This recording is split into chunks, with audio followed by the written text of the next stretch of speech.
Alright, what's up everyone, and this is Ryan the Crypto Grinder, and today we'll be covering what is Qtum and why is it mooning. Now everybody knows that I am an avid fan of the Qtum project. I have been in Qtum and been invested in Qtum and have been accumulating and staking and occasionally trading Qtum ever since August of last year. Now of late, we have had a few developments apart from the overall market developments, and we were all smashed, especially if we were invested in Qtum at a little bit on the high side, which is around the $35 and the $40. That was when I kind of encouraged everyone to get back in. Okay, my bad, especially if you're a little bit new. And personally, I've been accumulating Qtum along the way. Now, but before you jump into this, please remember that anything that goes parabolic, don't touch it, right? Because I think this is something that, even though how great the project is, and I'm connected to the project in the sense that I'm always communicating with the marketing team, occasionally just wanting to know what's up. But nonetheless, I think it's best to give you the full overview of Qtum before you decide whether it's a cryptocurrency that you would like to have in your portfolio. Now, firstly, in terms of price action, it's already parabolic. Profit taking has already started to occur, and especially it has occurred on several occasions as well. So this is on Binance, and the reason being that Binance actually just added Qtum/BNB pairing and Qtum USD Tether pairing. So these two things adding up has provided a little bit of volume, and we all know that Binance is one of the leading trading exchanges for cryptocurrencies at the moment. So having a listing is a good thing. Most of the time it does provide a little bit of a catalyst, and being that it's a trading competition, I think the marketing element is really brilliant, because if it was just a pure listing, it would not be as fantastic of an effect, right? Because Qtum actually was already listed with a BTC and Ethereum pairing prior to this already. Now they added the BNB and USD Tether pairing. I think just remember that every time that there's a listing, guys, it's not free. Okay, it's not free. In fact, it costs money to list a particular pairing. But the good thing that I can see about this is that next time when you're a US citizen, especially if you're in a tax heavy country, especially for trading crypto, this is a perfect way to get invested, because you can just top up your account with USD Tether, and then from then you can just buy, and it's easier to just trade, right? Because it's buying and selling is just more straightforward when you have the USD Tether. You don't have to go from USD to BTC, BTC to Qtum, that kind of thing. It's better, it's more straightforward. Also, I think, like I said, for every trade that a US citizen does, it's about 30%. Now in Singapore, there's zero capital gains tax, so we don't have that kind of concern. But however, there is the issue of the USD Tether having issues with the subpoena and all that. But nonetheless, it is still an offering. You can always use BNB instead if you prefer, right? So without further ado, let's just go into the fundamentals. So Qtum is basically a smart contract platform, right? And at the same time also, I would consider them, from a simplistic point of view, an operating system. Okay, you are able to build decentralized applications. It is one of those things on the blockchain that has been doing very well of late, because they started off in September, although their ICO was way earlier, but they started their mainnet launch in September officially, and they are a very, very young blockchain, guys. So let me see, September, October, November, December, January, February, March. So they're only 7 months old. You can't really compare them to Ethereum as of yet, because in terms of traction and how long a blockchain has been on the market, it takes time to build a user base, nodes. To be decentralized, you have to have multiple nodes, at least across the world. So what has how many nodes do they have as of now? Now, when I came into the picture, right, it was less than 1,000 nodes. Okay, less than 1,000 nodes. Right now, you have 3,356 nodes across the globe. And I think this is something that is a big milestone. It's an achievement, because if you really want to talk about decentralization, I think having that element of more nodes in the world or around the world is very, very important. It helps out on the scalability, it helps out on the fact that there are more people using Qtum and staking Qtum, and you want to have a certain amount of stability on the network. So this is a good thing.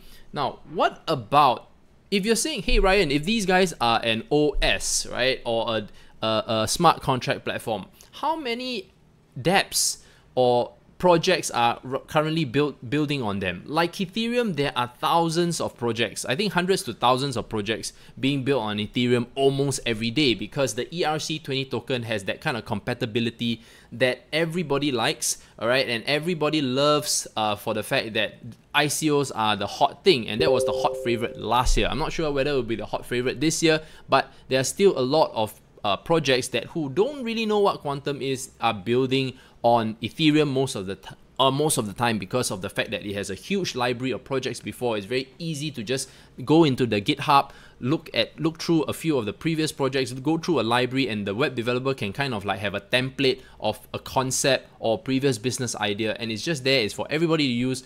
Most importantly is that when you code, right, and you pick out something from the GitHub, you have to return it back to the GitHub. Obviously, if there's something proprietary or unique to your business, you don't have to share that. So just a little bit of insights, just so you know. I'm not a developer, but I understand kind of a little bit on how it works. So okay, so we have 3,356 nodes of as of now. We have 1,229 in China, right, and we have the Republic of Korea having 835 nodes. 467. I'm not sure how come there's a display of probably there's some error. There's a display of 97 nodes here. Don't know which country is this. Then we have Germany, Japan, and of course number 7 is my home country, Singapore.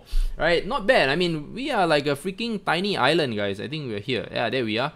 Okay, so we have 56 nodes. When I started, I was one of the few nodes. We're talking about below 10, guys. Okay, below 10. That was when I started. So pretty happy about that. Moving along. So in terms of dApps, what kind of unique dApps, decentralized apps, are there being built on Qtum as of late? Okay, so we have Ink, we have Energo, we have Qtum, and Vervu. Okay, now there are a lot of dApps being built and being announced all the time. Now there are certain ones, like for example PundiX. PundiX is not built on Qtum, but they have a collaboration with Qtum, right? Because the PundiX machine, the POS system, is actually allowing you to buy and sell and transact with Qtum. So this is just to highlight. Now we did an interview with a few of these projects. So let me see now. We did an interview with Mediblock. Mediblock is a data management system for the medical industry, which is to own your own data and control your own data especially if you're a patient. And of course, I think the good thing about this is that when you talk about client information, I think it's on a shared network. This is kind of how the gist of what Mediblock is all about. Another one we interviewed was Robin8. So Robin8, I'm not sure why there's no description. Basically, it's a marketing and influencer ranking platform. Robin8 actually has a pre-existing business where they allow you as a US, from a US company. Why they started the company is because as a US company, you would like to market in China. So they established themselves in China, and then now they created this AI layer, all right, with Robin8 Put. Right, and they're launching their decentralized app very, very soon worldwide. And yeah, I think this is one of those platforms where if you are someone who wants to get marketing exposure into Asia or into Asia Pacific, this is one of those projects that you want to take note of. Now, I think there are quite a number of very important ones like Space Chain. Bodhi is a prediction market, right? So it says the next generation decentralized prediction market. Then we have Space Chain, which they just recently launched a satellite into space. That is something that is not every project can do that. I know that there's one other project that kind of did that, but I can't remember right now. But anyway, Qtum did. Qtum Patrick Dai is invested in this project, so he's invested in Space Chain, Bodhi, and Qtum personally. Now Qtum is based on a social network. That's pretty important as well, because when you talk about decentralization, when you talk about the token issuance, you want more people using it. And Qtum is basically a wallet, right? it's a payment channel, it's also a social network. Because for anything to have virility, whether is it a social media app, is a gig economy app, you need more coverage, right? So Qtum is one of those important elements where when you have a multi-sig wallet that holds multiple currencies. By the way, Qtum doesn't just hold Qtum, it holds every single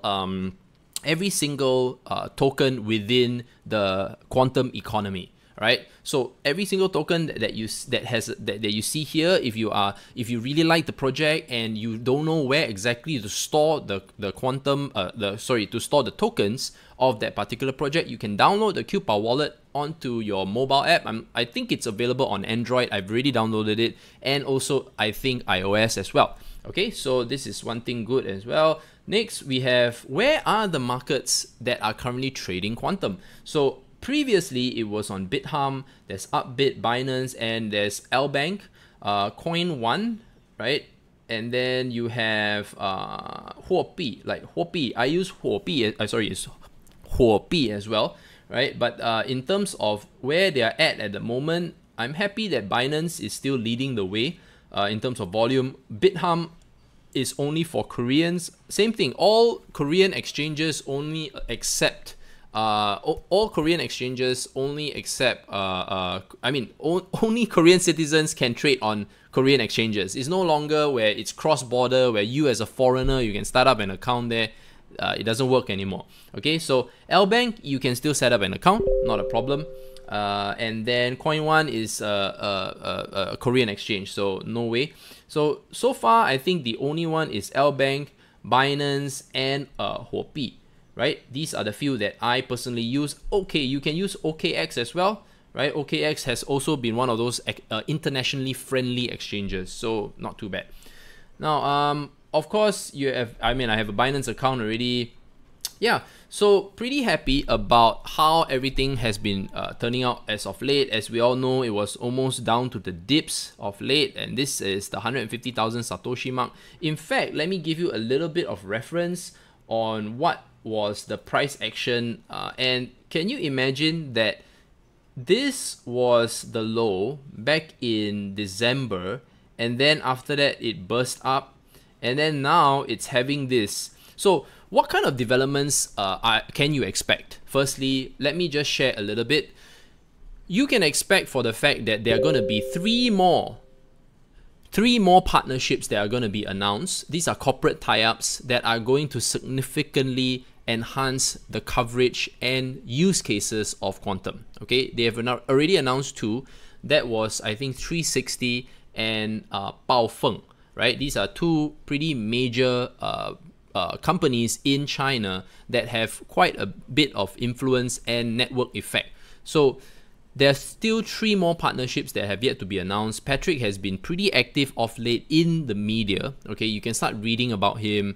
Yes, there's a little bit of some scams on Bitsay and everything like that, but that's all, under the water. This man has already been tested and proven. He's well respected in the community, and a lot of people don't understand like what this project is all about. And I want to bring this to your attention, because as a smart contract platform, you need to have people using it, not just for ICOs, but actually the ICOs or the dApps that are being created on these smart contract platforms. Not only should they be user-friendly, that means it's easy to develop, and that is why Jordan Earls, right, is developing the x86 virtual machine, which will allow multiple and different EVMs or VMs, right, virtual machines, because every smart contract platform, right, can now communicate with each other, and that's how powerful the x86 is. It's not just like me, myself, and I, unlike somebody called Ethereum that currently now does not have any cross-chain compatibility other than Solidity, right? Other than Solidity. If you don't know Solidity or Solidarity or whatever shit that language is, you cannot code on Qtum. You cannot code on Ethereum. It's a bit sad, guys. If you're talking about an open source platform, you want it to be as friendly as possible. And that is why a lot of smart contract platforms as of late have been focusing on making sure that it's a language that is easy to use, and at the same time they want to be able to communicate with each other. And I noticed that a lot of smart contract platforms are kind of adopting what Qtum is having at the moment, right? Because right now, you want to make sure also that your dApps that are being created are user-friendly and that they are definitely something that people want to use. It makes sense. There's an actual real-life use case. So with all these things happening, I'm pretty excited about Qtum. I have been personally invested for the longest time. I'm not here to give you any kind of price action whatsoever or any price recommendations, but I do want to highlight from a fundamental perspective, this is one of those cryptocurrencies that you might want to consider, but maybe not now because of the recent marketing efforts from Binance. But when it kind of cools off, when the excitement has cooled off, you can probably consider. All right. So with that being said, thank you so much for watching, guys. And don't forget to like, comment, and subscribe, and click that notification button for more videos from Crypto Grinders. Cheers.